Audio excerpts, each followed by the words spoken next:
What's up, everybody? Welcome to Narco Cop MMA. This is the Lambo Plays podcast, episode 73, UFC Vegas 81. Special guest today, surprise fucking guest today. I don't think anybody's named this person, so it's definitely a surprise guest.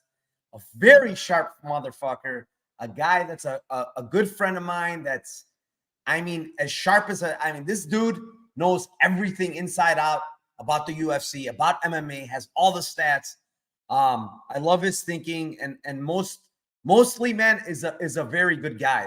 That's what I appreciate more than anything. So I'm gonna go over to the chat. I'm gonna see which one of you fucking sharp motherfuckers in this chat is gonna guess who my special guest is. But I'm gonna shout out my chat first.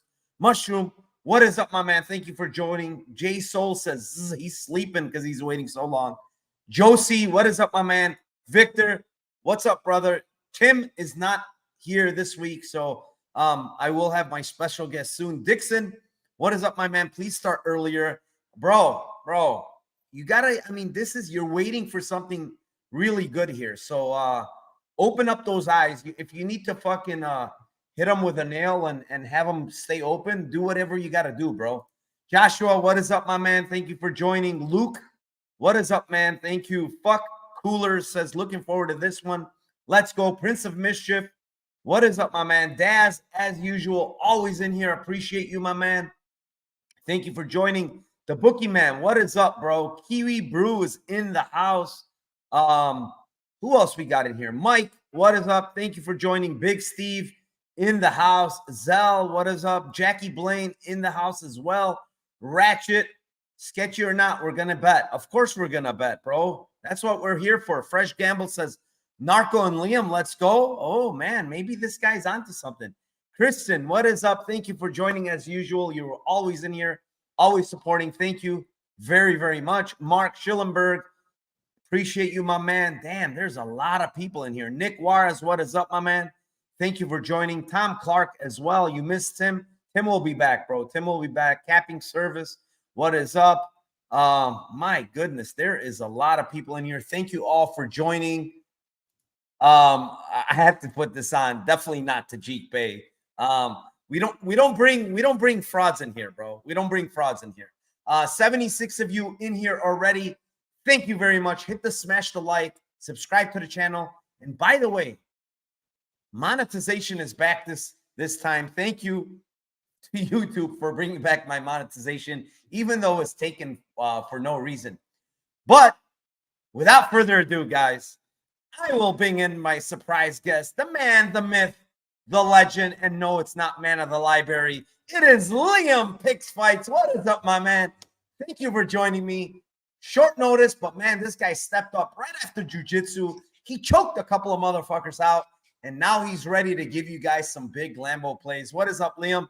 Are you ready for this UFC Vegas 81 card, bro? What's up, my brother? I am absolutely ready. I'm excited to be here, and I'm still digging in. You know, I'm expecting an all-nighter from myself tonight. I got a lot of work still to do, and I don't go to sleep until the job is finished. So simply put, man, I'm excited. I still got the coffee with me. We don't even have it in the prop yet. We're ready to rumble right off the street. So I'm excited, man, and I'm going to try and find a Lambo prop at least. For every fighter on the card, basically, as we go, if I had to put one down, you know what I'm saying? Because that's just how we roll. So whether you're on one side or the other, I'll try and give you one look that could take you to that Lambo dealership. Let's roll. Let's fucking go, bro. I'm pumped up. I'm ready to go. Let's kick it off here, man. First fight of the night. It is in the strawweight division. It is the 8-8 Ashley Yoder versus the 12-8 Emily Ducote. And I always let my guests kick it off. So, Liam, this one's yours, my man.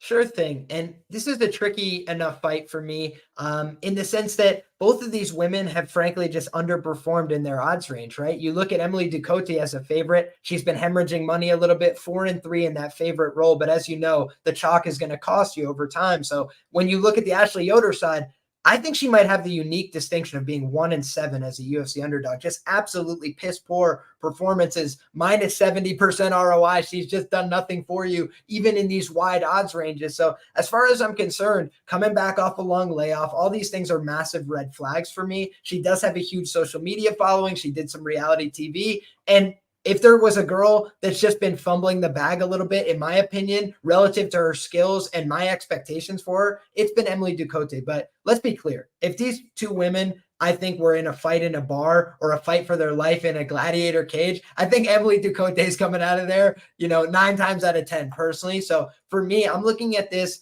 as Emily Ducote ITD is the sneaky way to play this. Ashley Yoder has not been finished inside of the UFC. I think people are going to expect Emily Ducote by decision as just the auto play here. But I think Emily Ducote's underperformed. Like I mentioned, I think she's dangerous on the mat. If Ashley Yoder gets her takedowns that she's always looking for, but never seems to get, never in a way that she's looking for, right? Even when she does, she never tends to do anything with it, pass the guard, advance to good enough positions to win the fight. So she's got a horrible record in the UFC. She's fought a very low level of competition overall. And I just think Emily Ducote needs a get right spot. I think she's a very dangerous fighter at her best. And we've seen crazy knockouts on the regional scene as well. So the ITD is getting you that plus 300 Lambo play ticket, but you're also looking at like plus 475 on that KO price for Ducote. I think that's probably more likely. So for me, that's what I'm looking towards there. If you were on the Yoder side, the money line, plus 320. Don't get cute with it and look for a prop. It's already a Lambo. Go to the dealership and just take your hope and expectations with you. But I'm not going to be on that side personally. I just think this is a Emily Ducote get right spot. I think she's going to finish her. Yeah, I mean, listen, this girl's hasn't fought in forever. She's, like you said, piss poor in the UFC. She is also, to mention, 35 years old now, cutting down to 115. I mean, that can't be easy for a 5'7" chick, right? And quite frankly, she's actually looked horrible in some of these fights. I mean, last fight against Jinyu Frey, I mean, she got fucking absolutely pieced apart. Got her leg torn apart. She was basically couldn't even put any weight on that leg come third round where Jinyu Frey was kicking her. And now she's fighting a girl, Emily Ducote, who has very, very good kicks right off the bat. I could tell you that. And, the girl's 29 years old. I mean, she's probably even getting better. Had a tough back-to-back matchups, honestly. Angela Hill, wily vet, good striker, good takedown defense. It's kind of a tough matchup. And then she faced Lupita Godinez, another, kind of tough matchup at 120 at a catchweight. And like you said, I think this is a get-right spot here, and who do I want to take in a bar fight? I mean, it's not even close here, of course it's Ducote. Historically, Yoder's been very durable, right? She's never been finished. But if there's ever a time for this girl to be finished, 2-year layoff, surgeries, reality show, you fucking name it, man. It's there. And she's facing a girl that's actually a mean girl, man. She likes to get girls out of there. She does have a lot of stoppages. For me, I kind of feel like leg kicks are going to get to her. She's going to start slowing her down big time with the leg kicks. She's going to start landing on her a lot harder. I'm looking at the later props here. I don't think it happens like early because I do think Yoder is tough. Like she's just not going to bow out early. I like those round 2, round 3 props, Liam. It's plus 1,000, plus 1,600. We just saw it in a Jinyu Frey fight. Like she was literally limping on one leg in round 3. Really, really compromised. And I think Ducote has those kicks in her. I think Ducote has very good power in her hands as well. Yeah, man, I'm going to go with 2-3 here on Ducote. It's 1,000, 1,600. Those are really, really nice price tags on a girl that I just think over the course of the fight, she's going to get to her. Whether she finishes or not, that's the question. But we're getting great numbers. So 1,000, 1,600 for me on the Ducote side here. Moving on. Fight number 2. It is in a bantamweight division. It is the 19-4-2 Chris Gutierrez versus the 16-8-2 LA, whatever the hell his name is. I mean, this guy's name, I don't want to butcher it. So Liam will probably help me with that. But we're talking about a fight here first of all, I want to say it off the jump. I don't get Chris Gutierrez being minus 300, this guy historically does never, ever covers these prices. I mean, unless he lands some meme shit, right? He landed a meme shit against Alatan's partner, right, in his last fight, and 3 fights ago in Dana Batkaral. I was there in person for that one. Bro, he was piecing him up in round 1, and then come round 2, he lands his fucking Hail Mary spinning back fist, knocks this guy out, right? Fine, very good. Frankie Edgar fight. Come on, Frankie Edgar's washed. Everybody knew what was going to happen there. Pedro Munoz absolutely put the shellacking on this guy for 3 rounds. Dropped him, hurt him, you name it. God rest his soul, Felipe Corrales. Not the best fighter. And he's going to split decision with this guy, right? Colares, really no grappling. He doesn't have any grappling. Geraldo de Freitas, split decision. Now he's facing a guy in Alatan who I'm not going to say is he's high level, he's great, he's this, is that. But the guy has intangibles. He's tough. He has very good wrestling. We know he has wrestling, right? So he has wrestling in his back pocket. He could use it here. He beat a guy in, Chad and Hellinger, who, okay, he's not the best fighter, but the guy is extremely tough. He's durable. We saw him pull off a win against Gafarov in the Contender Series. So the guy's not a pushover. What I'm trying to say here is this line is not fucking accurate, man. However you look at it, this line's not accurate. Alatan is at fight ready for a while now. He's going to implement probably wrestling here.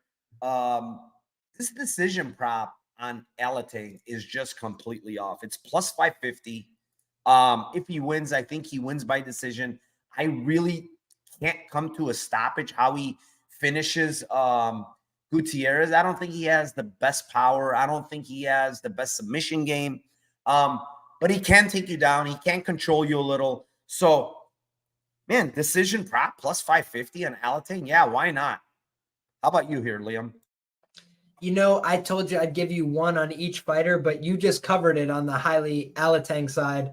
That's exactly what I had written down. Decision plus 550. I think that's the absolute best way to play him. And I think that on the Gutierrez side, you should be looking at the KO plus 480.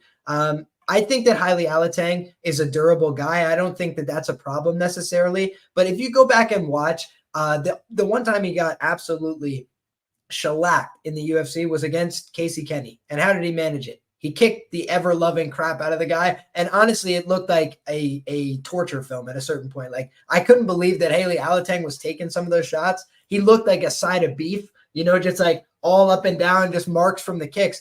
And he just really had a tough time dealing with the kicks in that matchup. So I think if he's able to get takedowns, it's probably trending towards that decision plus 550. If he's not able to get takedowns, it might look like Chris Gutierrez painting a picture with a bunch of kicks from the outside. And if that's the case, 5-1 on the guy to win by knockout when he has been getting, knockout wins with the flying knees, as well as with his kicks, with his low kick stoppages in particular. That's a hard thing for a lot of guys to deal with. And if you don't have the answer, most guys can't make the mid-fight adjustment. They just get their leg kicked off their body. So I do think that there's a couple different ways that Gutierrez could win the fight by knockout. So at another 5-1-ish price, basically you got 5-1 on either side, and you're hoping for Chris Gutierrez by violence or give up a couple takedowns along the way and give it to our boy.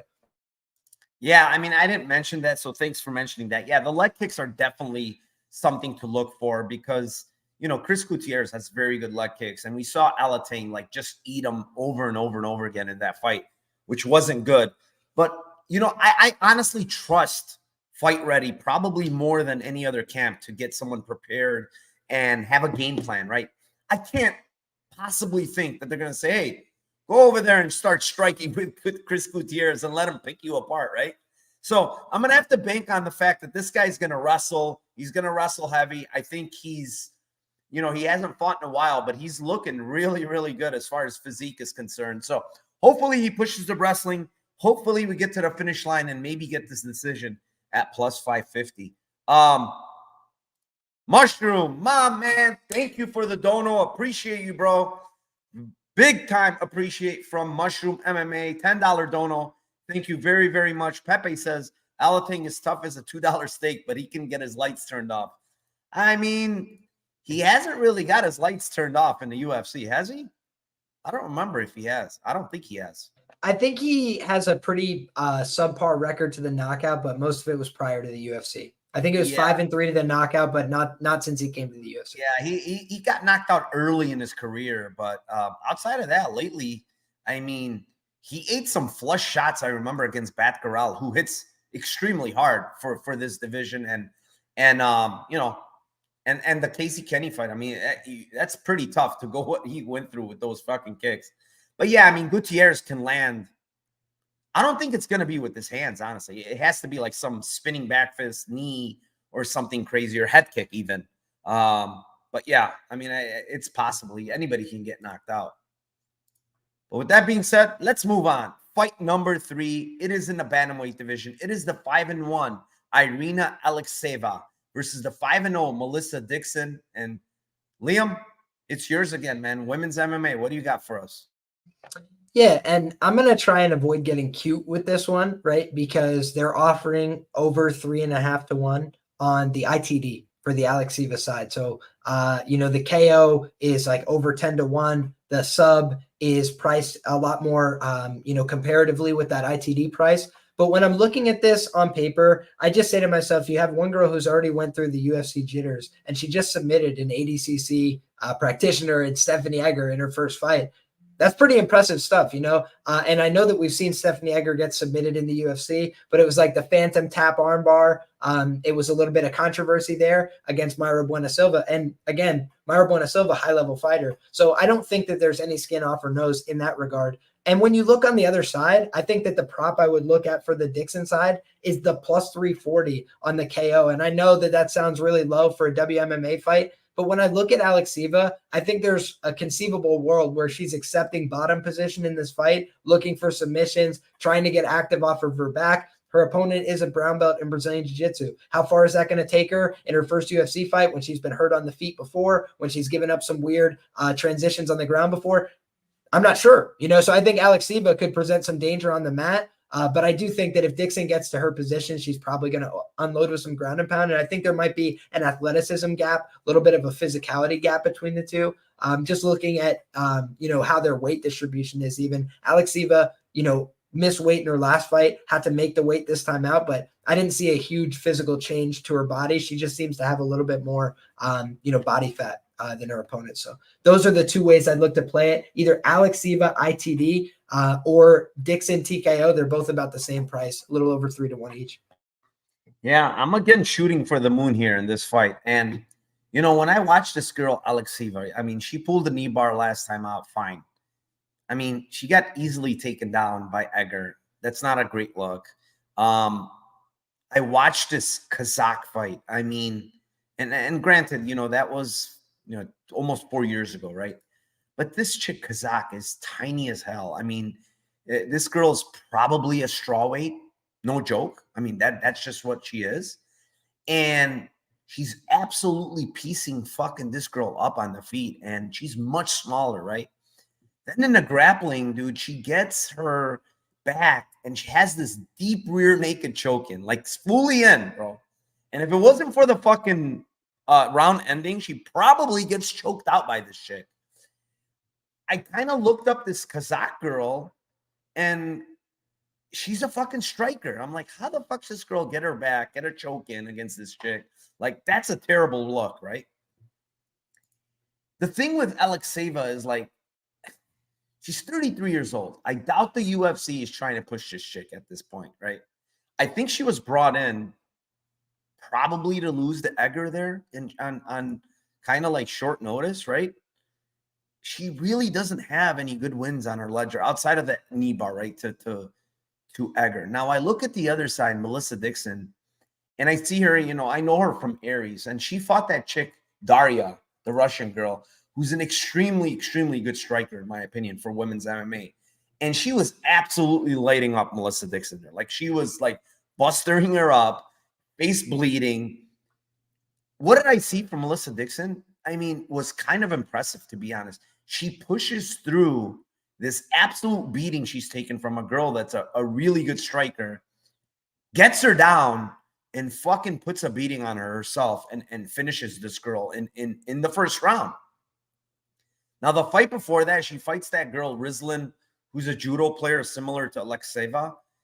I didn't like the fact that she got judo thrown there like a couple of times, honestly, like 2 or 3 times. She judo tossed her. I didn't want to see that against I think that girl's like 36, 37. Now that's a bad look. And I'm afraid that happens here against Alexeva, who's a bigger, much bigger girl than that Rizlan girl. So if Alexeva's on top, I kind of am concerned. The thing that I see here is I see Melissa Dixon having very good cardio to push 3 hard rounds. I honestly don't see it on the Alexeva side. Like when I watch that fight that she goes to decision and she loses, she's really not looking good in round 3, man. She's gassed. She's tired. Even the Bellator fight, like she wins that fight against that girl Paige, but she looks tired, man. She looks very tired later in these fights. Again, round 2, round 3, man, I'm going to go to the well with this Dixon girl because I think she's extremely tough. She's going to keep on coming. And I'm not sure if Alexeva is going to like that. So round 2 is 850. Round 3 is 1,300. Again, I don't know how it's going to – it could be sub. It could be KO, like you mentioned. She has good ground and pound. But I also think she might be able to sub this chick because I honestly did not like that rear naked choke against that girl. That's an absolute fucking strawweight getting that position on her. So 2-3 for me again here on Dixon. It's 850, 1,300. Not much else to add outside of that on this fight. Moving on, fight number 4. It is in a lightweight division. It is the 14-6 Terrence McKinney versus the 8-1 newcomer Brandon Marotte. I mean, is there much to say about this fight, Liam? I mean, who is this guy and why is he in the UFC? I know he's with New England Cartel, but he's very new to New England Cartel, by the way. He never was with them before. And now he gets this short notice type of fight against Terrence McKinney. And I mean, are they trying to get this guy murdered? Did you watch his fight against this Dan Dubeck guy who's not very good? And he's fucking shelling up on the ropes. He's getting hurt against this guy. I mean, this is not even a Lambo play. It's a used Toyota Corolla. But honestly, McKinney round 1, KO, plus 170. I'm not overthinking this. It could be sub. Don't get me wrong. But I'm going to go with KO, man. I didn't like how this guy looked, how he was taking punches. And round 1 KO is plus 170. I think McKinney's going to make quick work of this guy. Good night, Marotte. Thank you for playing. You're in the UFC, but your first fight is just not going to work out for you. What do you have here, Liam? Yeah, Narco. This one's kind of, scraping the bottom of the barrel. I think, let's say to be different on the McKinney side, let's go with the sub 1 at the plus 225. I do think he's kind of just a bit of a cardio head case.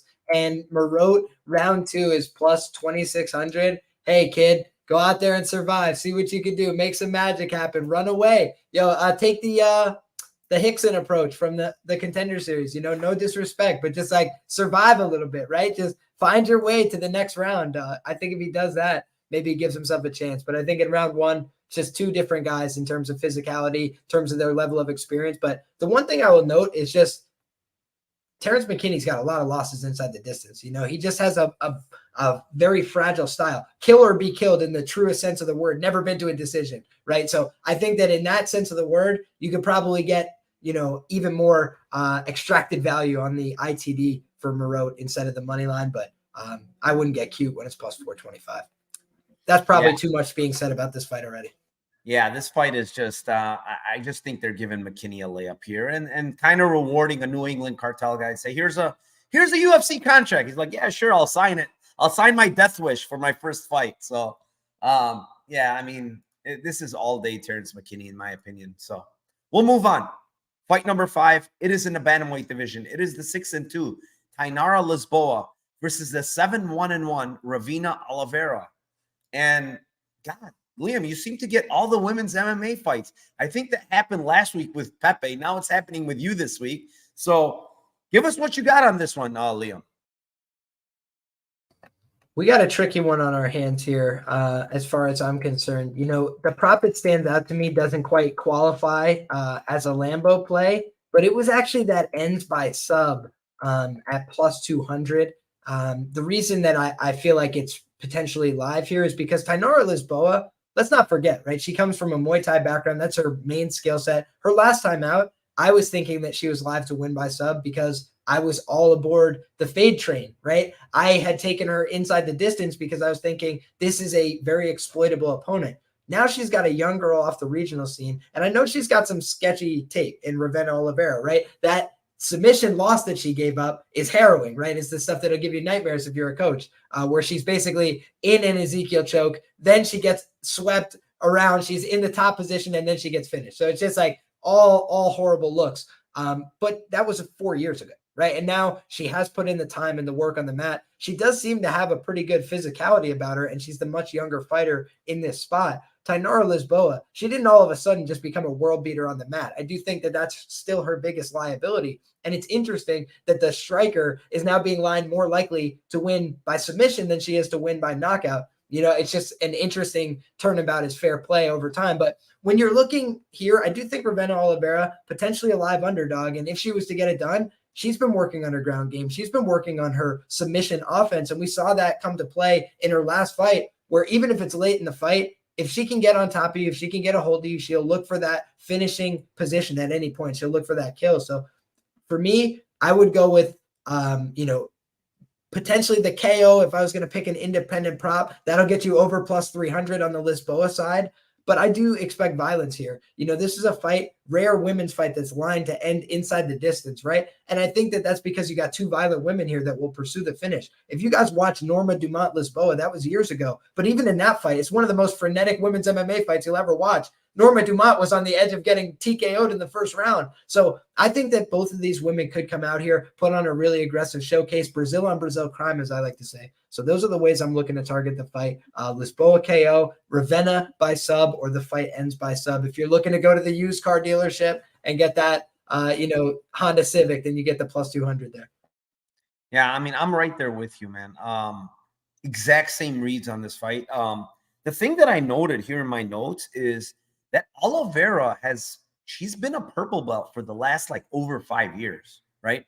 And if you look on her IG, she's been grappling a shit ton, tournaments, you name it, constantly grappling. And like you mentioned, Lisboa, I mean, she's a Muay Thai girl. Let's not get it twisted. Did she get a submission last time out? Sure, she got it. But against who? Jessica Rose Clark, who probably wants out. Okay. Then she's had some other submissions in her career, but those girls are extremely, extremely low-level opponents, right? You mentioned a fight where this girl got subbed 5 years ago. I kind of gave her a pass. I just said to myself, you know what? It was a long time ago. This girl was 21 years old. We'll pass it, right? The thing that I see with Ravenna Oliveira that I cannot stand is she's an absolute punching bag on the feet. She's very, very bad on the feet. She gets hit a ton. It's a terrible, terrible look to see. She's not facing high-level opponents as well, and she's getting absolutely torched on the feet. I don't like seeing that, right, against low-level fighters. The one thing I can say about Lisboa is she's pretty good in the striking. She's technical. She has power on the feet. We mentioned that she hurt Dumont in that fight. And this fight is predicted to end inside the distance based on the lines. Now, Oliveira sub at plus 1,700 is just stupid. It really is. I think she's the better submission grappler of these two girls, just based on how long she's been doing it, what her background is in. And she's, like I said, she's been a purple belt for 5 years now. Whether it's for a reason or another reason, I don't know. But the KO prop, I think, is honestly a little off on Lisboa. It's 340.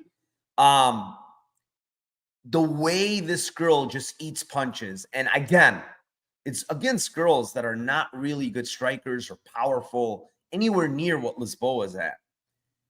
I mean, the KO is 340. I kind of lean that way here, Liam. I think she's probably going to get the knockout. I hope not, because, Oliveira does look extremely tough. She looks durable. She keeps coming, and she'll clinch when she gets hurt or whatever. I just have a bad feeling that she might get knocked out here. It's plus 340. I mean, taking a stab on her sub, I do have a stab on her sub at plus, 1,700. I don't think it's bad, man, because if she does get her down and gets a good position, she might actually be able to, get something in there. So at that line, I'm going to have to play that, but most likely I honestly think Lisboa might knock her out here. I did further tape on this today, and I just didn't like how she was reacting to punches, man. She doesn't react well. She is tough, but I mean, tough against, Simone, whatever the girl is, and, Lisboa is a little bit different. So, yeah, let's move on from this one. Fight number 6. It is in the featherweight division. It is the 27-11 Darren Elkins versus the 17-10 TJ Brown. And I got TJ Brown here by KO, man. Plus 380. Listen, Elkins is tough. Elkins is durable. Elkins is all that. He bleeds like a motherfucker every fight. He's coming off knee surgery. He's coming off, only 9 months ago. He's 39 years old. Recovery's probably not the same. This guy is damaged goods, man. Put the D on his tattoo at the end, and then underneath it, tattoo goods, and that's what you get at this point. I'm not saying Brown is the best fighter. He is an actual bonehead, actually. If you look at his fight IQ, it's probably some of the worst in the UFC. Now, the problem is athleticism, power at this point, youth, speed, everything points to TJ Brown here, And to be honest, he got submitted last time out, but he looked good in round 1 against Algio. He busted up Algio, man. Algio's fucking nose was bleeding. He fucking wobbled him in round 1. If he could do that to Algio, I'm pretty sure he can fucking do a lot more to fucking Darren Elkins. So KO's 380. I think it's going to come attritionally, Liam. Round 2, round 3, cut stoppage. It's going to come, man. This guy's scar tissue is building to the fucking roof, bro. I think round 2, round 3, KO is a very good look here, but I'm just going to give out KO in general. It's plus 380. That's what I'm going to go with. What do you have here, my brother?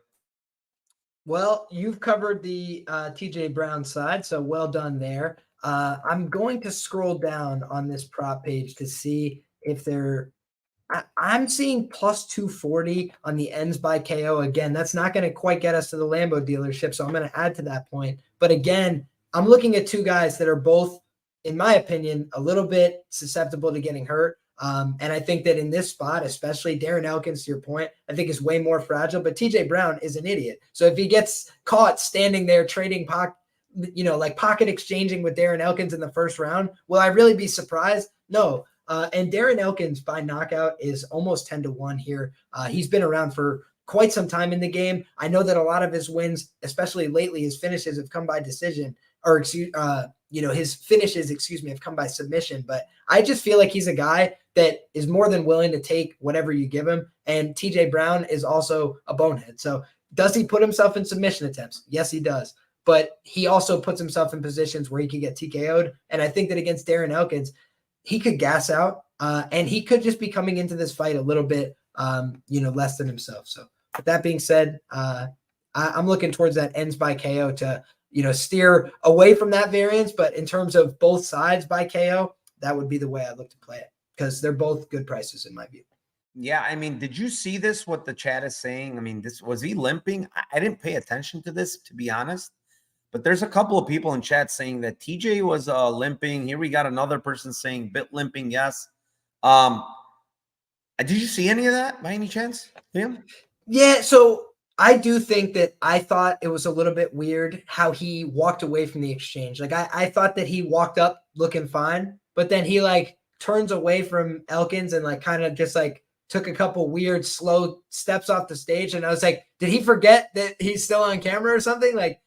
That was kind of what it looked like to me. And so that's why I said maybe he's a little bit less than himself. Also, the line, is not as aggressively moving towards him as I kind of would have expected. So those were a few of the things that were in the back of my mind. But in terms of the Elkins side, I also think that a damaged version of TJ Brown could still potentially beat this guy because he's old. He's coming off of a bunch of surgeries in his own right. So that's why I almost want to just steer away from, the sides and just lean into the fact that I think somebody's probably going to get violently finished here. And yeah, TJ Brown's also sober. That was the other thing that made me think he was more than likely going to win this fight. I was like, a 33-year-old that's newly sober coming into this fight seems like a good idea. And in terms of brain thinking, when that's your major issue and now you're going to be sober for the first time in your career, I do think that could lead to better outcomes. But if you're injured, maybe it doesn't matter. So.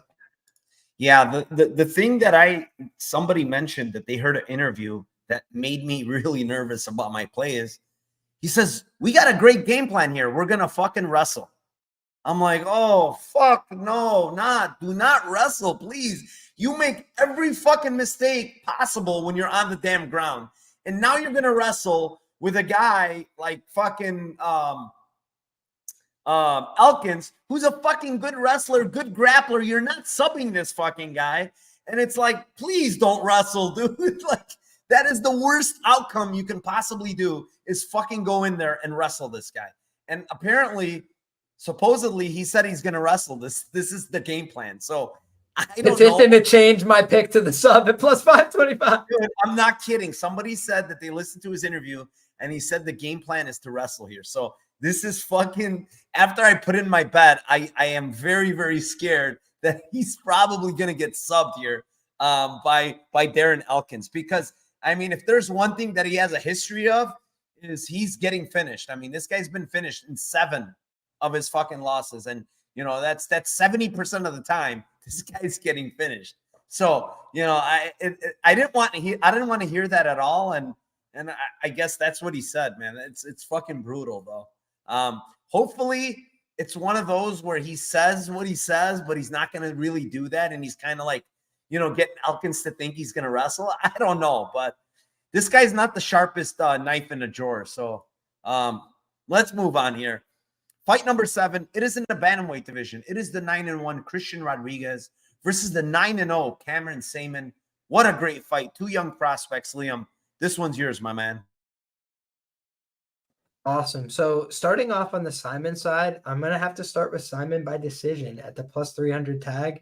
I just feel like this is a fight that's probably going to play out pretty close. I think these are both high-level guys. I think they both have a lot of skills. I had an eye on Christian Rodriguez before the Raul Rosas Jr. fight, right? That wasn't when he became aware, he fought Reyes Cortez. He had been in these bigger spots. And so I felt like he had shown a lot of skills all along the way. But in that Raul Rosas Jr. fight, I thought he was going to lose. I thought it was kind of going to go how it went in the first round, but just not going to see a second round, right? And when they came back out for round 2, Raul Rosas Jr. looked like he'd been in a tornado. The guy was, just out there without much left to offer in the fight. And he's tough, right? He stuck it out there to the end. But I almost thought it was a bit of an indictment of Christian Rodriguez's finishing instincts, right? And not to say that can't be improved, right? He's a very young guy. But just you got a guy who's basically hanging on, having a cardiac arrest out there and had a clear adrenaline dump, it looked like, after the first round. And yet you couldn't get him out of there. That was mildly concerning for me. And especially when you're going against a guy like Cameron Saman, it's not like he hasn't shown some flaws along the way. He had a fight that looked a lot more competitive with Terrence Mitchell than Raul Rosas Jr., right? You put those two side by side and you're like, wow, there's competitive scrambles here. And Raul Rosas Jr. just mugged him and took his money, right? So when I'm looking at this on paper, I'm saying to myself, I probably think Simon has a path to outwork this guy and just make it a really close, competitive back and forth fight, but do a little bit more, especially if the fight stays on the feet. I think it would be a very closely contested fight, but we've seen Simon, Dricus, yeah, they might look like they're slowing down. They just keep fighting. They keep doing the same things that they're doing in round 1 all the way to the end. And maybe there's a little bit less power on it, but they have a process. They know what they want to do, and they're a little bit awkward to deal with. I think that's been borne out now a few times when everybody tells you, no, that style's not really effective. But You look at Simon, how he's been lined. He's been a huge favorite in a lot of these fights. Now he flips to being the underdog. He hasn't been an underdog since the Contender Series. And in that fight, he did win by finish. So he's a guy that has an impressive resume in the UFC, but I think this is his toughest challenge to date by far. So I think him by decision would be the way I'd look to play it.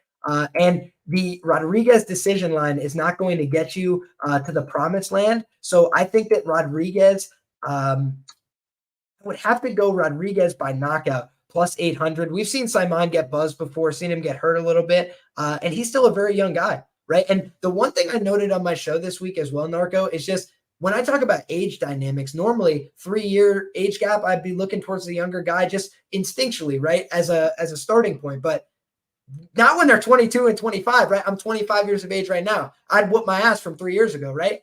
I know that. So when I look at that situation, I just know that the physicality could be something that's still coming into play for Simon. And if he doesn't quite have it yet, C-Rod could get on top of him, could be in those positions where he had Rosas last time, where he could have finished with a TKO if he had turned his brain on. So that for me is the way I'd look at it. If I'm on the Simon, I'd be looking at Simon money line, and I'd be looking at that decision prop. And if I'm on the, Rodriguez side, he's going to have to do something with this win as well. He's missed weight twice in a row. So if he wants to stick around this weight class, I think it needs to be an impressive win. I think it needs to be a finish.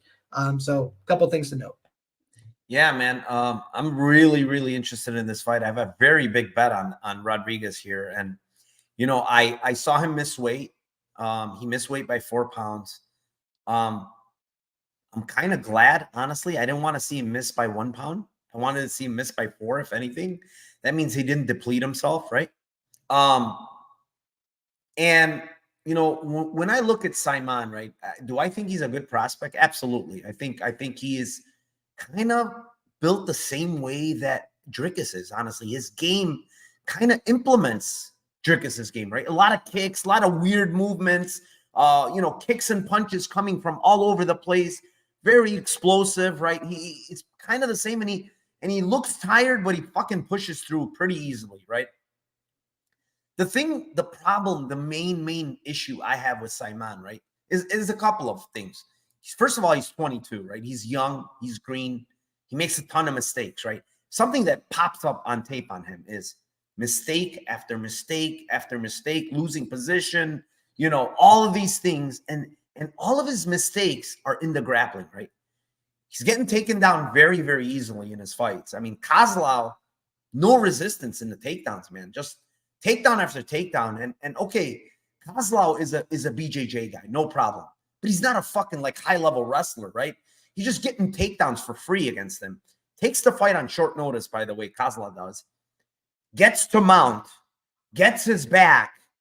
I mean, all types of positions on this guy, right? And then what's happening? Kozlov's making mistakes. He's falling off, blah, blah, blah. Simon is doing well there, right? Getting out of these positions. But, I mean, Steven Kozlov is not a very high-level fighter, right? Probably has a good BJJ game, right? I'm not going to take that away from him. But he's not a high-level wrestler. He's not a high-level fighter in general. And he took this fight on short notice. You should absolutely be running through this guy, right? Instead, if he probably doesn't get the finish at the end of that fight is fucking very, very, very close. He might even lose that fight, right? Simon might. On top of it, Liam, in that fight, I have to think that he compromised Kozlov with the fucking knee that landed absolutely flush while Kozlov was on the ground. He lands a flush knee right to his head, bro. And that had to compromise. I mean, this guy still fought through it, but that fucked him up pretty bad.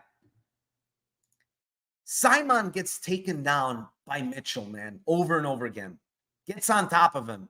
Loses position against Mitchell where he gets reversed. All these positions, man, against C-Rod, he's going to be in fucking deep trouble, man. C-Rod is a very, very good grappler. We saw him get Rosas back. He almost tried to win. He almost went for the rear naked choke there. But Rosas is a very, very good grappler himself, right? Simon is just not a very good grappler, in my opinion. He needs to keep this standing, and I just don't think he will if Rodriguez decides to wrestle. Now, 4-pound weight miss. I check mark the grappling there because I think that's good for him in the grappling, right? Didn't deplete himself. The guy already has historically very good cardio. So I don't think there's going to be a cardio edge at all for Simon here. If anything, it might be for the Rodriguez side. So for me, round 2, round 3 submission, Liam. I'm going with the sub, bro. This guy makes way too many mistakes. And if C-Rod gets the positions that he got against Rosas, I think he finishes this guy. So it's 1,700 for round 2 sub, and it's 2,600 for round 3 sub. I think he's going to sub him, to be honest. And I think the 4-pound weight miss for me is a big check mark in the good category as opposed to the bad category, because this guy historically he's missing weight. I mean, he missed weight last time. He missed weight on fucking Contender Series. I mean, this guy's constantly missing weight. So it's not like it's a new thing with this guy. So if you look at him historically, also, he's fighting at catch weights of 150. He's fighting at fucking 145. He's fighting all over the fucking place. So the weight issue has been there for a long time. I don't think it hinders him at all here. I think it helps him. I like to see right side in a big way here, man. I just hope he grapples. That's the thing. But even if he strikes, you know, to be honest, his hands are way better than Simon are. His punches are straight. They're in combination. Simon's looping his punches. But I do like Simon's kicking game. His kicking game is very, very good. So that's what I'm afraid of on the feet. But before we move on to the next fight, Liam, 176 in here. That's a record, my man. You brought them all out, Liam. I give credit to you here. Please smash that like down below, guys. Appreciate each and every one of you. And with that being said, we will move on to fight number 8. It is in the middleweight division. It is the 28-11 Michel Pereira versus 10-1 Andre Petroski. I'm going to kind of keep this one short since I rambled about last one. But listen, Petroski in Thailand with his girlfriend, sightseeing. He's at Bang Tao, you know, kicking pads. He's not really training for a fight, guys. It was 10 days ago. He was all the way in Thailand on vacation. Gets the call. Says, yeah, I'll take the fight against Pereira. No problem. And you know what he put? He said, I'm going to risk it for the biscuit on his Instagram or Twitter. I forgot where he was. So he knows it's a big risk to take this fight, this short notice, right? He's in the fucking other part of the world on vacation with his mind probably completely thinking about vacation, not fighting. Now he's got to come all the way back, cut weight probably to get to 85, fight a guy in Michel Pereira, who's a very good striker, very explosive, who probably holds the cardio edge at 185 now, right? He's not depleting himself to go to 170. Petroski is a gas bag historically, guys. I don't care what you see on tape. This guy gasses pretty fucking hard. And we saw it in his last fight against Mearshart, in a fight that wasn't even where he fucking went for a lot of grappling, wasn't successful. Like, why did he gas in that fight that bad? Where Mearshart almost fucking finished him in round 3. My point is, Pereira's going to have a cardio edge here. He's not cutting to 70. He's much more dynamic on the feet. He's much faster on the feet. If Petroski does not finish this fight early, and I think he's going to go for it, by the way. I'm going to tell you guys, I think he's going to go for it in round 1. He's going to try to get takedowns. He's going to try to finish this guy on the mat. If he doesn't, round 2, round 3 is 500 and 1,000 on. I'm going to the well over and over on this card. But hear me out here. I really like the submission in round 2, round 3. And you know why? Because Petroski has a history. When he gets tired, he just puts his neck in there and says, here, just take it home. And that's what he did against Brian Battle. And if you watch Pereira, he goes for a lot of front chokes, guys. This guy's a black belt, first of all. He's not like some random. He's got 6 submissions on his ledger. When a guy is death gassed, it's just that easy to get a submission. And you know, Liam, you're a grappler more than I am. When you're fucking tired, you can't fight out of some of these submissions. You're done. You're just giving up. And he did the same exact thing against fucking Battle, where he just completely gave up and gave the ninja choke, and he got choked out. So for me, round 2, round 3, and I'm going to sprinkle those sub props 2, 3. They're like plus 5,000, plus, 3,000. I'm all over the Pereira late round props here. What do you got for us, my man? Awesome. So I'm actually going to give a different angle on Pereira to start, which would be the Pereira decision at plus 330. This guy seems so dynamic. He seems like such a finisher. And then you just look at the numbers and you're like, oh my God, this guy goes to decision every time. And they're still offering you over 3-1 on a guy that's been prolific to the decision. And seems like the judges have been, pretty understanding of his antics and all these other things as well. So most of the time, the judges look at him pretty favorably, plus 330 on the decision. I don't think that's a bad way to look at a big favorite, especially. That's a proven path to victory for him. But I also think there could be some value on those numbers. I like those late round props as a way to get interesting on the Pereira side. Now let's talk about the Petroski side, right? Because I'm a grappler, right? I look out for my Renzo Gracie guys, but I'll tell you something else. I cashed Petroski sub 1 against Nick Maximov, and Narco, one of the biggest regrets of my life, I put $5 on it. It was plus 2,500. And I was sitting there after like, why did I not bet this for a real amount and just retire? So it was really frustrating for me, but I had him on the money line there for 1 unit. And I also had him, small on the prop market. That's the only time he's ever been an underdog in the UFC prior to this. And that was against a primary grappler, a guy that was coming in with this touted record as his, he's a submission specialist. He's out of the Diaz camp. He'll never quit.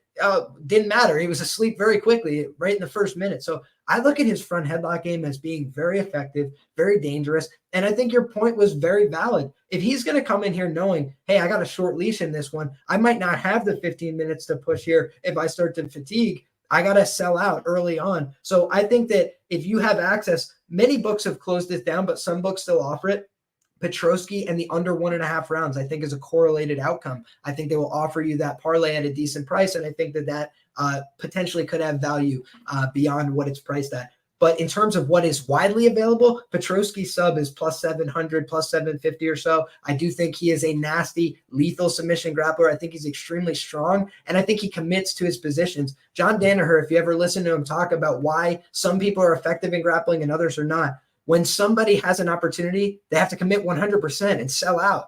He does that. So that's why sometimes it doesn't work out. But you'll see a lot of times he's very measured. He'll attempt a submission, and if he realizes it's not there, he'll let go right away because he's super muscular. He doesn't want to burn himself out. But when he thinks he has it, it's over. He just commits 100% of his muscle to it, and he's a big, strong guy. So I think both of these guys could be live to the sub. I'm curious, Narco, what the ends by sub is as well. I think that's a fascinating look, and it's probably going to be a decent enough price here because both of them are over 7-1. So I think you'd probably get 3-1 or better. Let me pull that up here.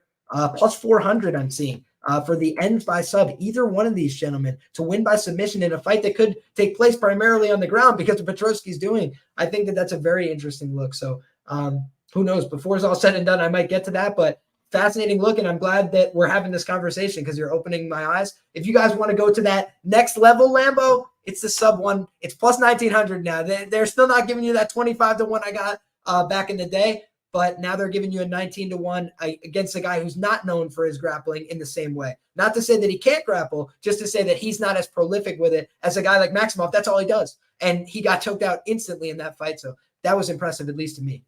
Yeah, I have to mention, I have some of that as well. Petroski won, just because I have that dynamic in my head. I think Petroski, based on where he was at, what he was thinking, he wasn't really training for a fight. He was in Thailand with his girl. 10 days ago, man. It's not like you can get on the flight fucking 2 minutes later, right? You're on vacation, you have to go back. He probably flew back, I don't know, a couple of days after that or a day or whatever after that.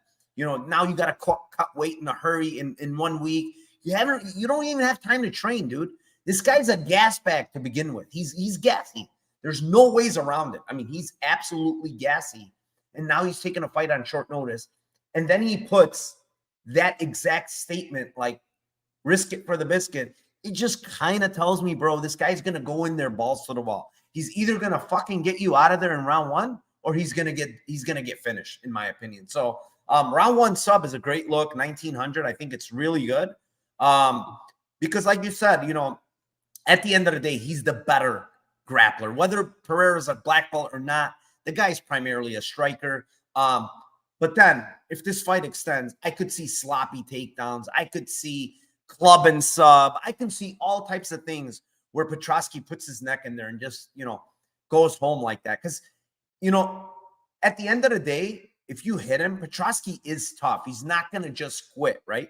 So I do kind of see where he can get clubbed and sub there as well. So 200, holy shit, Liam. We just hit the 200 mark here on YouTube. Thank you very much to each and every one of you. Appreciate you guys. Liam is bringing the fire this week, ladies and gentlemen. With that being said, let's move on. Fight number 9. It is in the bantamweight division. It is the 18-4 Jonathan Martinez versus the 16-4 Adrian Yanez. Another very interesting matchup. Liam, what do you got for the people here? 200 of them waiting to hear this breakdown. Liam, go ahead, my friend. I'm going to keep this one really plain and simple for you, Narco, because again, I said I'm going to give one for each side here. You can get either side of this fight to win by decision at over 3-1. And I think that that's probably how we're going to see this fight play out. Listen, Adrian Yanez got knocked out in his last fight. And I think he's a smart guy. I don't think he's an idiot. I don't think he's a bonehead. I don't think he's a super ego-driven guy. He's had losses in the past. He's responded well to those. So I think that in this spot, he's going to be cognizant of the fact, hey, I got a little bit over my skis. I got a little bit too excited, got in there swinging reckless, and it cost him. You know, it set him back in his career. He's a guy that had a lot of momentum. He's got a big following. He's a very popular guy. And now look at what he's getting. He's getting a guy who's not as well known, but is very dangerous, a difficult challenge for him in the division, guy with dangerous kicks, a guy with a different set of skills who will try and fight him from the outside. So I think you have a clash of styles here, a little bit of contrast. And I think that this could play out like Yanez and Davy Grant. They had a very close fight. It was scrappy. It was back and forth on the feet. They both swung at each other. They both had their moments. And I thought that Yanez shined with his defense in that spot. A lot of the wide shots from Davy Grant bouncing off the shoulders. It was kind of a clinical display in that regard, because a lot of what makes Davy so special is that he just keeps throwing, right? And that's how he caught Martinez. He just hit him with the straight arm left hook, right? It didn't even look like a real punch, but he threw it with such aggression and it hit him right on the chin. So it caused all that impact and damage. When I look at a guy, like Martinez, he's been getting better. He's been showing his skill and his craft, but he's still not a reliable, lethal, every time out going to finish you type of fighter. And so I look at a guy like Martinez in a really pressure spot here. You know, he's got a lot on the line. He's bringing a lot of momentum, but he's still got his back up against the wall, so to speak, because he could fall right off the ladder again. He's got 20,000 Instagram followers. Nobody's breaking down the door to watch a Jonathan Martinez fight. So I do think he could really make something of himself here, but he's got to play his cards carefully. He's got to be very cautious, approach the fight with discipline, make sure that he's not getting into exchanges that he doesn't want too close. I think he's going to try and maintain distance. So for me, both guys over 3-1. I think Yanez, you're getting even 4-1, and he's a very popular guy. He's a guy the UFC's really liked and backed in the past. So if the judges' scorecards came in a little finicky and you saw Yanez get the win at the 4-1 price tag, don't be too surprised. That's all I'm saying. Great breakdown, Liam. Before I give mine, I do have to shout out the donos. Man, my man, Capping Service. Thank you very much, bro. $50 dono. Appreciate you, my man. We always talk, me and Capping Service. Great dude. Actually, great capper as well. Mike Clavel, thank you very much. $9.99 dono. Appreciate you very much, my man. He's always in here, always supporting the channel. Thank you very, very much. Really, really appreciate it. 202 people in here. Appreciate each and every one of you. Appreciate my man Liam for joining me today. And with that being said, Liam, I mean, you gave a great breakdown, right? I probably did the most tape on this specific fight out of any fight here. And here's what I came up with. So Adrian Yanez, very good boxer, right? Extremely good boxer, very good hands, throws a lot of combos, good volume on the feet. What do we primarily know about boxers, right? Boxers, I know that's my background. They are very heavy on their lead leg. That's just how they stand. That's their stance. He's done it all his life. He cannot change it. He's always going to be heavy on his lead leg, right? That's a boxer for you. His opponent is Jonathan Martinez, who has very, very devastating leg kicks. We know that. I mean, we've seen it over and over again with him, right? He fights out of the southpaw. He can fight out of the orthodox, and he can kick you inside with the inside leg kicks as well as the calf kicks, right? Now, when I actually fucking broke down this fight, I went back and looked at Adrian Yanez his career in the UFC, and I said, let me see who has kicked him. And I went through the stats. And the person in the UFC that kicked him was Davy Grant, right? Now, when you watch that fight, Davy Grant dropped him to a knee twice with the inside leg kick. When Davy Grant switched southpaw, he landed that inside leg kick and he dropped him to a knee 2 different times, right? Now, Davy Grant, he's an okay leg kicker. He's not a persistent leg kicker, right? He likes to get wild, throw hands. You know how he is, right? Now, the problem with that fight that I had with Davy Grant is he had so much success. If you watch that fight, go back and watch it if you want. When he's in southpaw, he's having all the success in the world. And Yanez is having a hard time with him in the southpaw because he's kicking the inside of the leg. He's throwing hands. And really, Yanez doesn't know how to combat that in that fight. For some reason, Davy Grant is switching back to fucking orthodox, and he's getting touched up there, right? Now, I said to myself, there's no other fight in the UFC that really he got leg kicked. So let me go back a little further.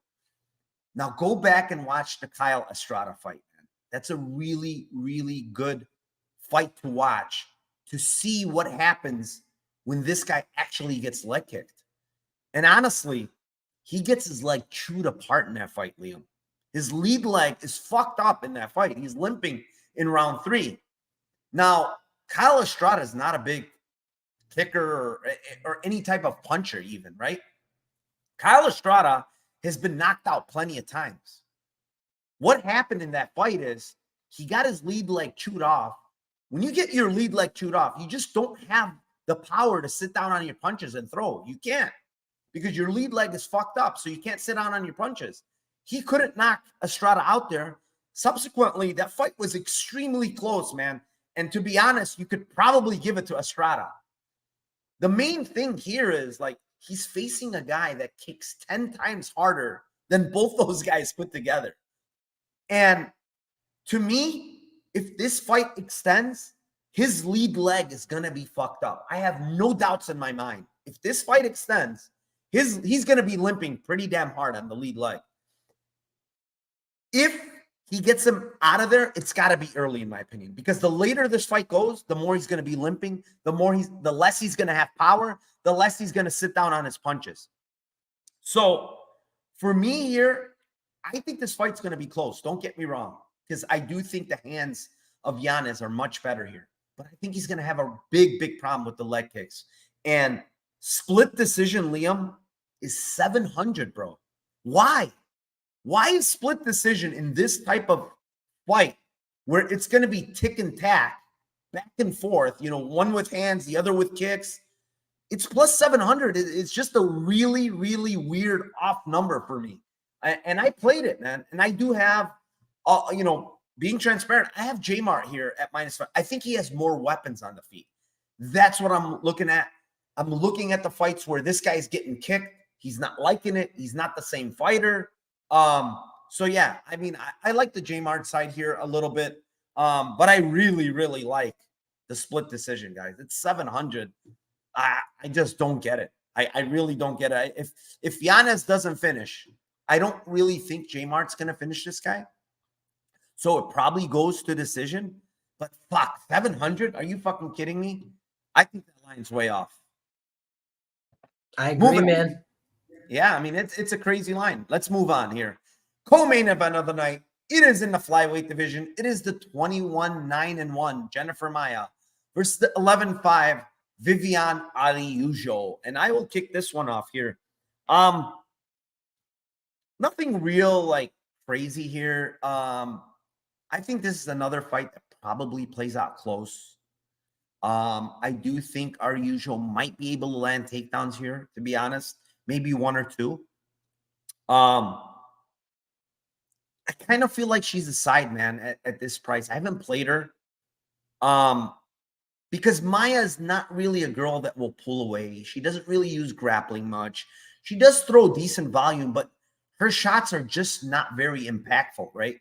So they don't really catch the judge's eyes. I think Araujo definitely has the shots that will catch the judge's eyes, right? I do think she gets out-volumed here, but I think it's going to be one of those moments over volume and based on how the judges are fucking feeling that day. Who knows? So our usual decision is 225. The split sucks. It's 350. I would give that, but it's just not very good. I'm going to give you our usual decision plus 225. But what I'm going to give you more importantly, and, some of my followers hit me up and I give credit to them. But if you go over right now and you click that single game parlay, and I'm going to give this to everybody on this fight, our usual most takedowns plus 370. Huh? Excuse me, DraftKings? It's minus 210 on Bet Online. It's plus 370, guys, on DraftKings. That line is off because you know what? When you look historically, and this is just off stats and nothing else, guys, our usual has always won the takedown battle outside of Ribas and Montana De La Rosa. And those are two outliers. Everybody else, she's gotten down and she's won the takedown battle. Jennifer Maia, on the other hand, has lost almost all the takedown battles except one, Caitlin Chukagian. She's taken down. So plus 370 is not right. That line is completely off. I'm giving it right here. And again, shout out to my followers. They sent me this early in the morning. Said, what the fuck is this? Is this right, Narco? I'm like, no, that's not right. Hit it as fast as you can. So, yeah, that's enough of that. I'm giving that here. Liam, what do you got, my man? So to your point about the takedowns for Viviane Araujo, right? I think almost everybody expects that this fight's going to go to decision. It's heavily juiced to go to decision, right? So we can't really get too creative. I will say, to your point, I actually can't access DraftKings. They do not let me in the front door there, but I will say that they have, I believe, plus 800 if best fight odds is to be believed on the Araujo split decision prop. And if that's true, it's a much more enticing number than the one that you had mentioned before. So maybe that would get some people's attention. But as far as something that stood out to me, right, I always look at the market, right? I try and interpret what the market's telling me as well as my own opinions. And Viviane Araujo is not a girl that's constantly going out there and getting submission wins, right? She's not doing that in the UFC. But she's plus 700 to get a win by sub against Jennifer Maia in this spot. That's almost like a suspicious number to me. I'm like, what the hell is going on here? Why is she so heavily favored? Then I go and I poked over to her Instagram. I was like, you know what? Let me just see if there's some reason why they would be doing that.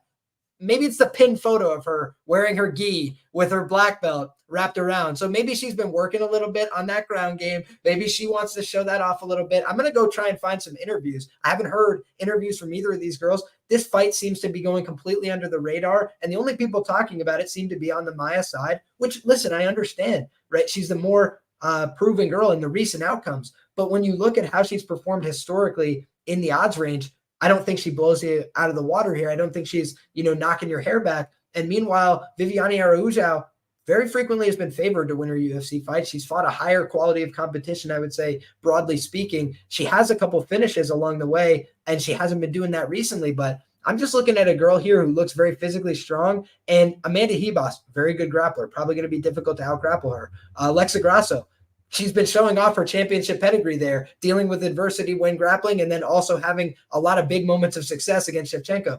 But I had pointed out for a long time that Shevchenko has been overrated criminally in the grappling and the wrestling. And I use Jennifer Maia as my frequent example. I think that Jennifer Maia is a girl who is all right, but I think she's a jack of all trades, master of nothing. And I think that when you look back at that Jessica Eye fight as well, the one thing that stood out to me is that Jessica Eye got the big cut on her face, so she loses the decision. I thought it was otherwise a 50-50 fight. So I just think that she doesn't fight with a very big margin of victory. Oftentimes she can win a decision. She can, if she's a more physical girl with more experience, get on top. But I just think that in this fight, it's probably going to be evenly matched. Another Brazil on Brazil crime. So you give me an underdog and a Brazil on Brazil crime opportunity, at plus 900 in some places to win by sub when the market's saying plus 700. That's what I'm going to kind of look at as being intriguing. And on the Maia side, there's nothing that's really getting me excited, except that I'll say Maia round 3 plus 2,900, just because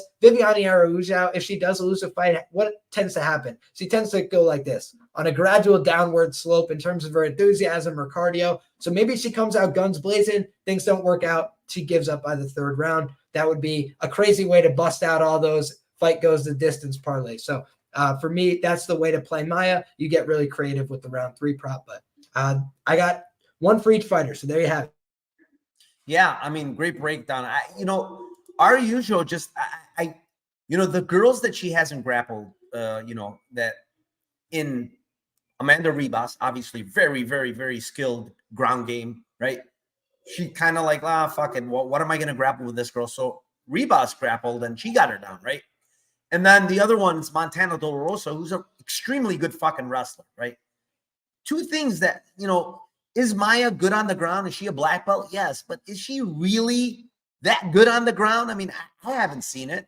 Is she a good wrestler? Absolutely not.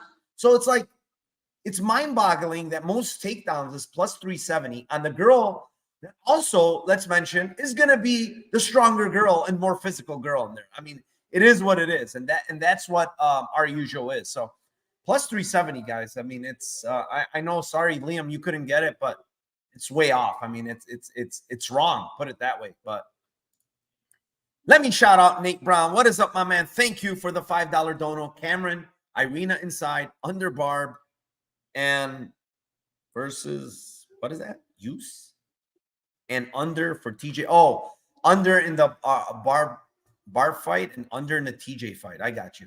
Plus 33.28. He's giving us Lambo already. Appreciate you, my man. Thank you for the dono. Narco got hot flashes for our usual. I don't know about that. But yeah, let's move on to the main event of the night. Before we move on to the main event, 224 of you in here. Thank you very much, guys. Really, really appreciate it. I really mean it, man.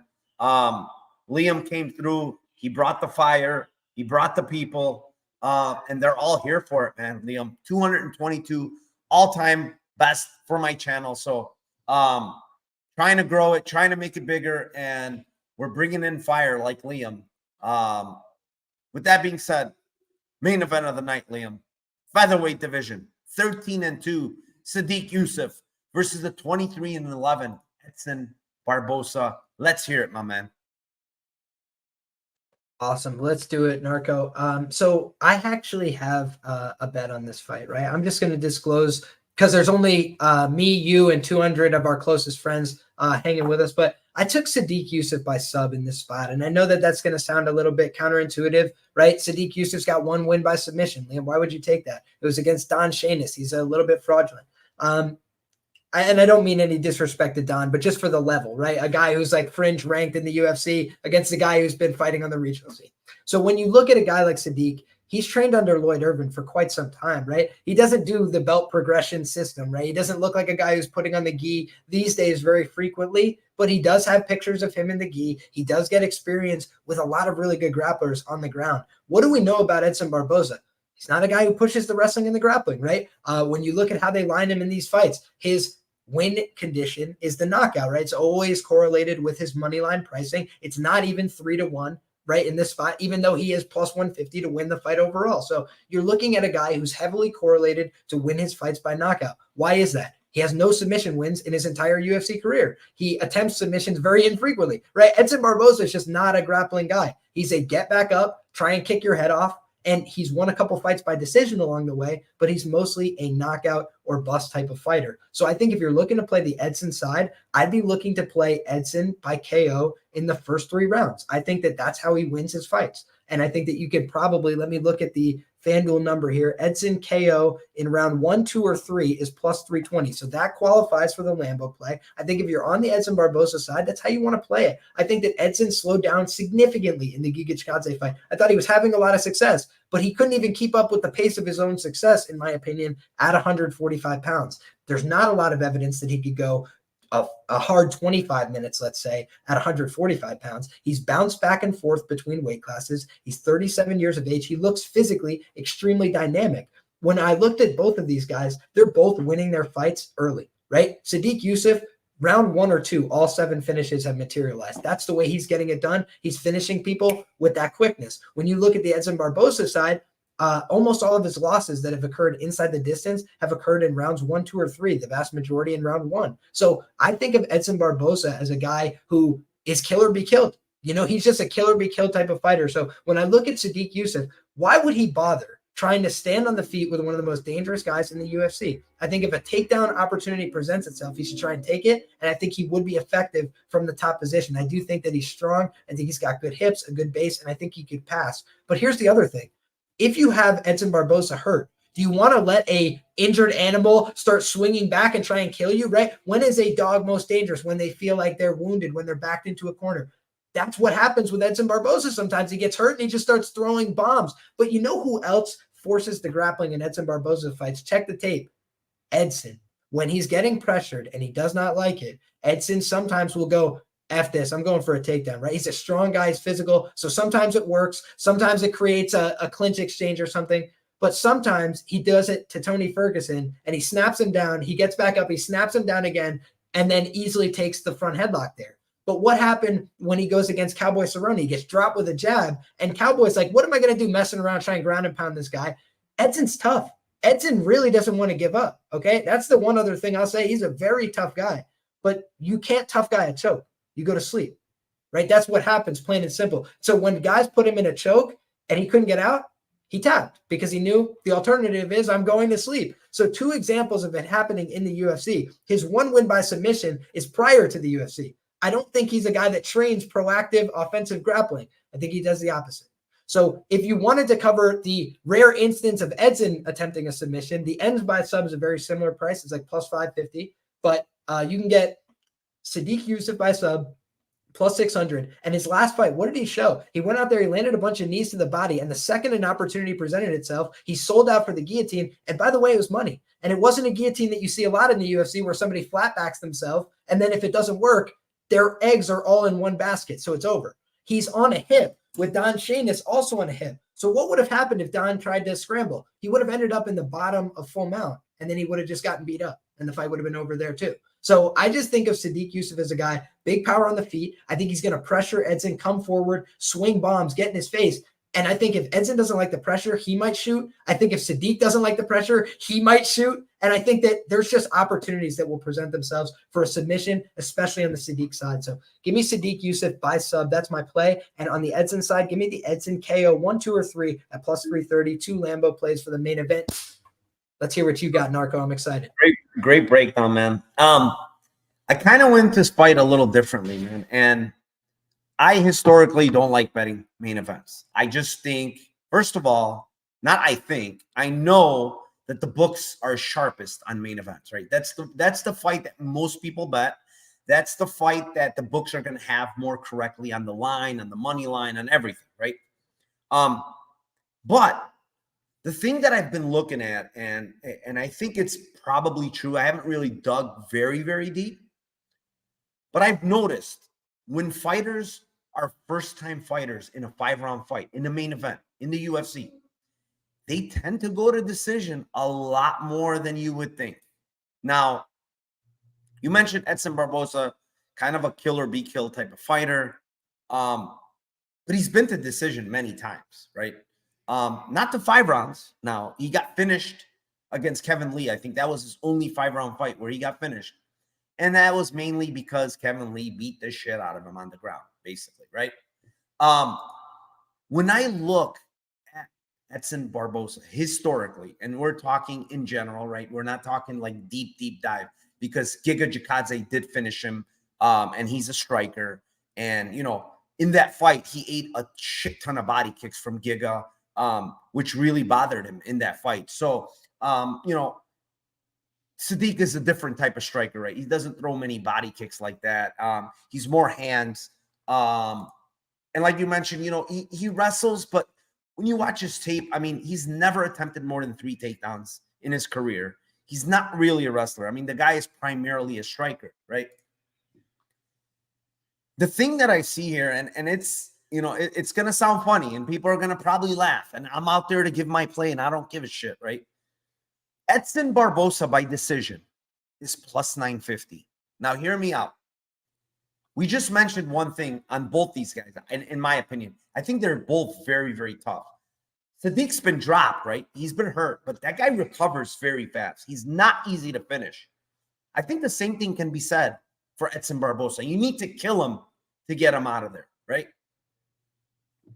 Now, I think Sadiq probably wins the later rounds. We don't know. Obviously, we don't know because he's never been 5 rounds, right?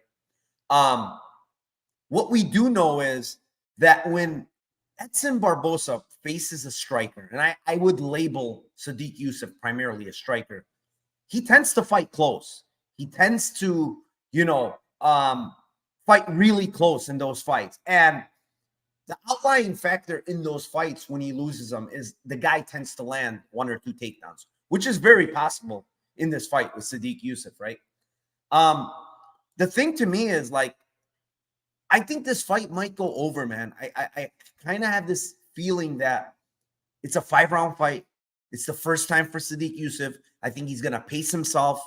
I don't think he's going to go crazy. Again, he knows the danger in Edson Barboza in the striking, right? So, yeah, he might land takedowns here and there. The thing is, I do think his grappling is okay. I just think that Edson Barboza is going to be hard to sub, man. I think he's been subbed twice in his career. One was like you mentioned, the Cerrone, but the other one was against who?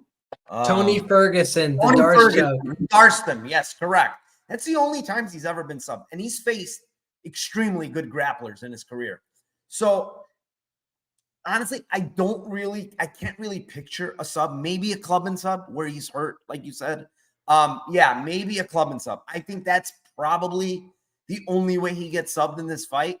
But outside of that, I don't think so. I see this fight going over. I think it goes to decision, honestly.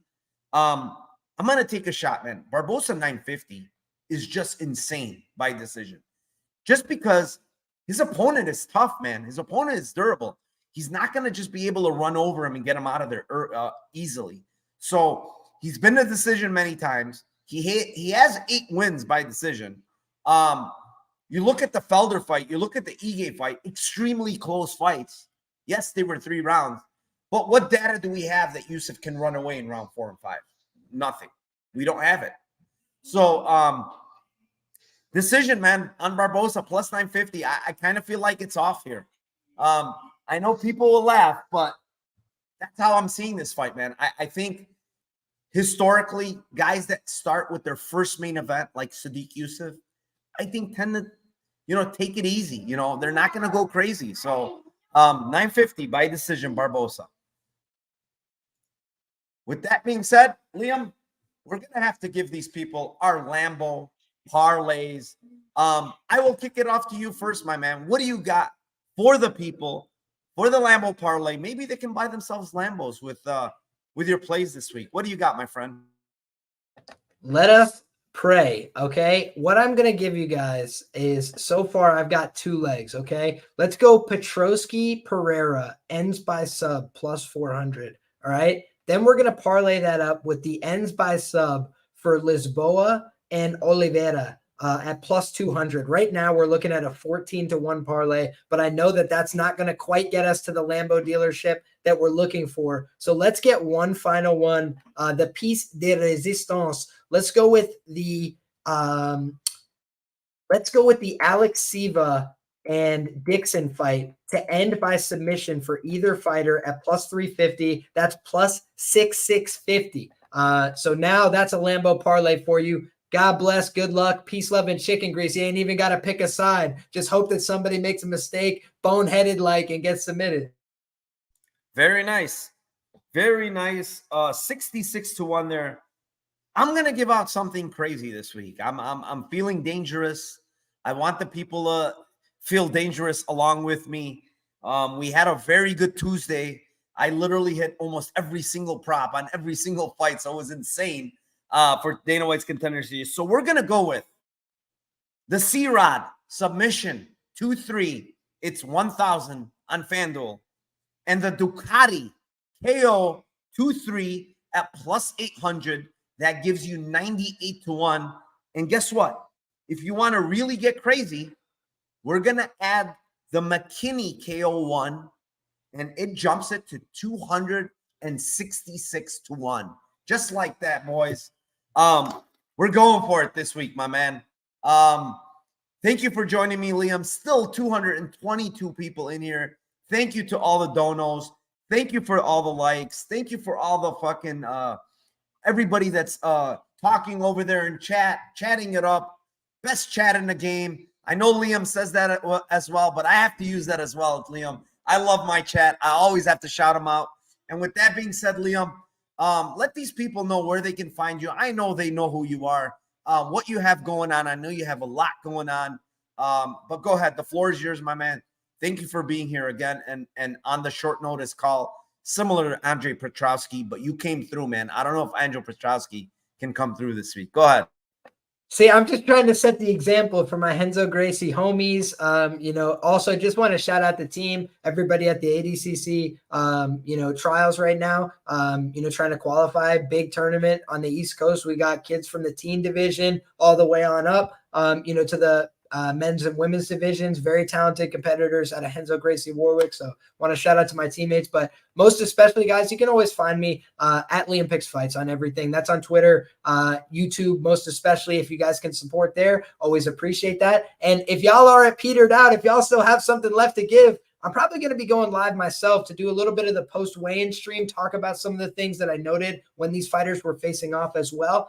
So that'll be a little bit later on. Stay tuned to Liam Picks Fights on Twitter for that announcement, or just go over to the YouTube channel, hit the bell, and you'll always know when we're getting started going live. But it's always a pleasure when you're invited on one of your favorite shows. I enjoy this show each and every week. It's always a blast because you know me, Narco. I'm looking for these big long shot angles myself. So what better way to get some inspiration than talking over with a sharp guy like yourself? So thank you as always, my man.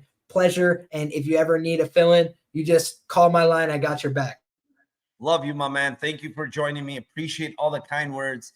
Guys, if you don't follow, and I know you guys follow him, please give him a follow. He gives a ton of notes, a ton of free stats, a ton of stuff on Twitter all the damn time. Give him a follow. Liam Picks Fights. Go to his YouTube channel. Subscribe to it. Always putting up content. So really appreciate this guy. Appreciate him for coming in here.